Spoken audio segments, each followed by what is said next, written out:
Hi everyone, welcome to my channel Plus 2 All Classes by Shobhan Sir. Today we will discuss about Plus 2 Second Year Arts Education Unit 3 MCQ ର Part 3.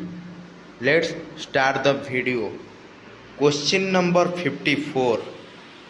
ଶିକ୍ଷକ ଛାତ୍ର ସମ୍ପର୍କକୁ ମଜବୁତ କରିବା ଜୀବନ ନୈପୁଣ୍ୟ ଶିକ୍ଷାର ଏକ କ'ଣ?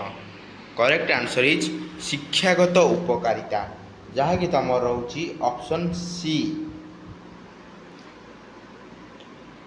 55 ନମ୍ବର କ୍ୱେଶ୍ଚିନ୍, ପରିବେଶ ପ୍ରତି ସଚେତନତା ବୃଦ୍ଧି ପାଇଁ କେଉଁ ଦିବସ ପାଳନ କରାଯାଇଥାଏ? କରେକ୍ଟ ଆନ୍ସର ଇଜ୍ ବିଶ୍ୱ ବନ ଦିବସ।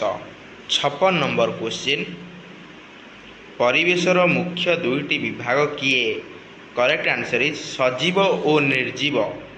57 ନମ୍ବର କ୍ୱେଶ୍ଚିନ୍, ମୂଲ୍ୟବୋଧ କେଉଁଟିର ପରିଚାୟକ ଅଟେ? କରେକ୍ଟ ଆନ୍ସର ଇଜ୍ ସମ୍ପଦ।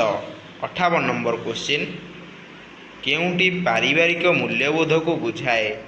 କରେକ୍ଟ ଆନ୍ସର ଇଜ୍ ପରିବାରର ଧାରଣାରୁ ଉନ୍ମିତ ମୂଲ୍ୟବୋଧ।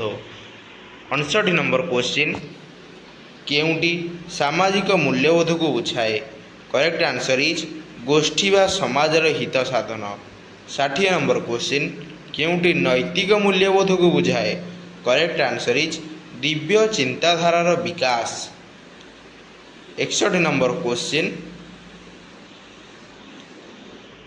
କେଉଁଟି ଅନ୍ତିମ ମୂଲ୍ୟବୋଧକୁ ବୁଝାଏ?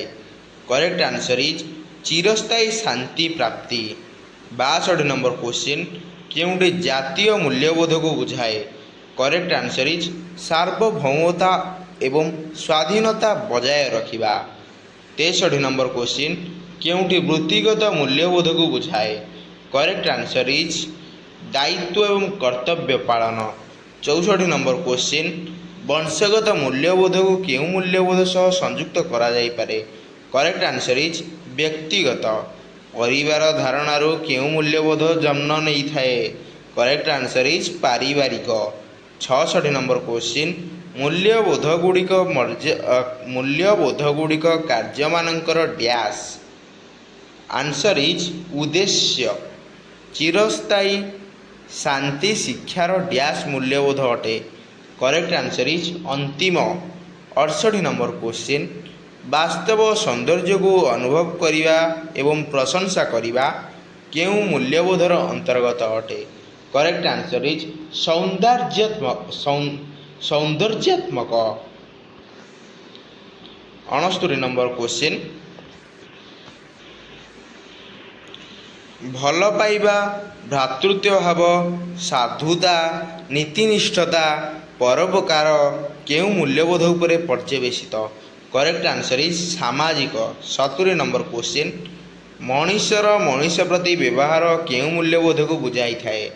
କରେକ୍ଟ ଆନ୍ସର ଇଜ୍ ନୈତିକ। 71 ନମ୍ବର କ୍ୱେଶ୍ଚିନ୍, ଜୀବନ ନୈପୁଣ୍ୟ ଶିକ୍ଷା ବ୍ୟବହାର ପରିବର୍ତ୍ତନ ବା ବ୍ୟବହାର କୌଶଳ ଅଟେ? ଏହି ମତ କିଏ ଦେଇଥିଲେ? Correct answer is UNICEF. 72 number question, ଶିକ୍ଷା ସାମାଜିକ ଓ ନୈତିକ ମୂଲ୍ୟବୋଧ ବିକାଶର ଏକ ଶକ୍ତିଶାଳୀ ଆୟୁଧ। କେଉଁ ଜାତୀୟ ଶିକ୍ଷାନୀତି ଏହି ମତାମତ ପ୍ରଦାନ କରିଛନ୍ତି? Correct answer is 1986। 73 number question, ମାନବର ଚରମ ଓ ପରମ ଲକ୍ଷ୍ୟ ହେଉଛି ଆନନ୍ଦ ପ୍ରାପ୍ତି, ଏହା କିଏ କହିଥିଲେ? Correct answer is Aristotle. ସାଧୁତା ଓ ପବିତ୍ରତା କେଉଁ ମୂଲ୍ୟବୋଧ ସହ ସମ୍ପର୍କିତ? କରେକ୍ଟ ଆନ୍ସର ଇଜ୍ ନୈତିକ। ଯାହା ସମାଜରେ ଗ୍ରହଣଯୋଗ୍ୟ ତାହାକୁ କ'ଣ କୁହାଯାଏ? କରେକ୍ଟ ଆନ୍ସର ଇଜ୍ ମୂଲ୍ୟବୋଧ। 76 ନମ୍ବର କ୍ୱେଶ୍ଚିନ୍, ସତ୍ୟ ଓ ଅହିଂସା କେଉଁ ମୂଲ୍ୟବୋଧ ସହ ସମ୍ପର୍କିତ? କରେକ୍ଟ ଆନ୍ସର ଇଜ୍ ଆଧ୍ୟାତ୍ମିକ। 77 ନମ୍ବର କ୍ୱେଶ୍ଚିନ୍, ମାନବାଧିକାର ଦିବସ ପ୍ରତିବର୍ଷ କେଉଁ ଦିନ ପାଳନ କରାଯାଏ? Correct answer is December 10। 78 number question, କେବେ ମିଳିତ ଜାତିସଂଘ ଦ୍ୱାରା ମାନବାଧିକାରର ସାର୍ବଜନୀନ ଘୋଷଣାନାମା ପ୍ରକାଶ ପାଇଥିଲା? କରେକ୍ଟ ଆନ୍ସର ଇଜ୍ 1948 ମସିହା। 79 ନମ୍ବର କ୍ୱେଶ୍ଚିନ୍, ନିମ୍ନୋକ୍ତ ମଧ୍ୟରୁ କେଉଁଟି ଦ୍ୱାରା ମାନବାଧିକାରର ଉଲ୍ଲଂଘନ ହୁଏ ନାହିଁ? କରେକ୍ଟ ଆନ୍ସର ଇଜ୍ ଅନ୍ୟ ଜାତିରେ ବିବାହ। 80 नंबर क्वेश्चन निम्नोक्त मध्यरु केउटी मानवाधिकार सुरक्षार सहायक हुए नहीं। करेक्ट आंसर इज एक छत्रवाद। 81 नंबर क्वेश्चन निम्नोक्त केउटी मानवाधिकार प्रतिफलन करे नहीं।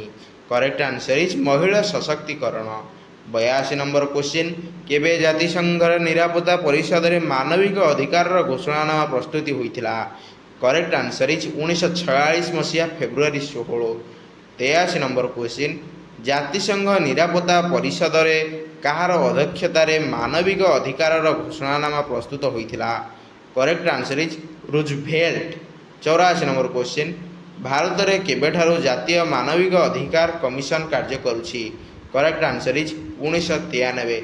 आज वीडियो को एउठी समाप्त करुछि एवं परवर्ती वीडियो रे देखाबा अन्य एक पार्ट रे बा अन्य एक भाग रे यूनिट 3 रो सेटा हबो शेष भाग।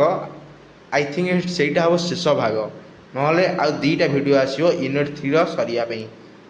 एई वीडियो को बारंबार देख एवं प्रैक्टिस कर जहाँ फल तुम एजुकेशन में भल मार्क आसीबो।